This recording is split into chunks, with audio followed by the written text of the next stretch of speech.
Naidupeta MB news.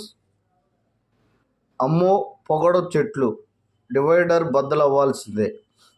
అవగాహన లేని చెట్లు వేయడం, మళ్ళీ వాటిని నరికివేయడం, వృధా ఖర్చు పెట్టడం లేక దోసుకోవడమా? ప్రజలు కట్టిన పన్నులను వృధా చేయడమా? మున్సిపల్ అధికారులు తెలిసే వేశారా లేక తెలియకుండా వేశారా? డివైడర్పై పూల మొక్కలు వేస్తే బాగుంటుందని అంటున్న ప్రజానికం. తిరుపతి జిల్లా నాయుడుపేట మున్సిపాలిటీ పరిధిలోని డివైడర్లపై సుందరీకరణకు పొగడపు చెట్లు వేయడంపై సర్వత్రా విమర్శలు. ఈ చెట్టు యొక్క చరిత్ర తెలుసుకొని వేశారా లేదా అవగాహన రాహిత్యమా? ఈ పొగడ చెట్టు దాదాపు 120 అడుగులు ఎత్తు పెరుగుతుంది.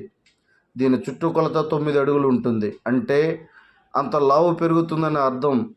దీని కాండం ముదురు చాక్లెట్ కలర్లో ఉండి చెట్టు అంతా ఆకులతో ఒత్తుగా ఉంటుంది. నీడనిచ్చే వృక్షాలలో పొగడ చెట్టుకి ప్రత్యేక స్థానం ఉంది.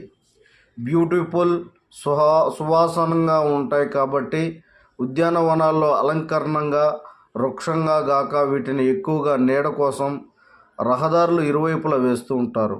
ఈ వృక్షం ఎక్కువగా ఆయుర్వేదంలో దంత సమస్యల మీద ఈ చెట్టును ఎక్కువగా ఉపయోగిస్తారు. గాయాలు, కురుపులు, అదేవిధంగా పాము కాటు విరుగుడుకు వివిధ రకాల ఆయుర్వేదిక మందులను మరియు వివిధ రకాల టూత్పేస్టులలో వీటి కాండంను ఉపయోగిస్తారు. ఇంత ప్రాధాన్యం ఉన్న చెట్టును, లావు పెరిగే చెట్టును డివైడర్పై వేయడం మున్సిపల్ అధికారులకు తెలీదా అంటూ నాయుడుపేట ప్రజానికం సర్వత్రా విమర్శలు చేస్తున్నారు. ఇట్లు మీ మేర్లపాక శ్రీనివాసులు, న్యాయవాది.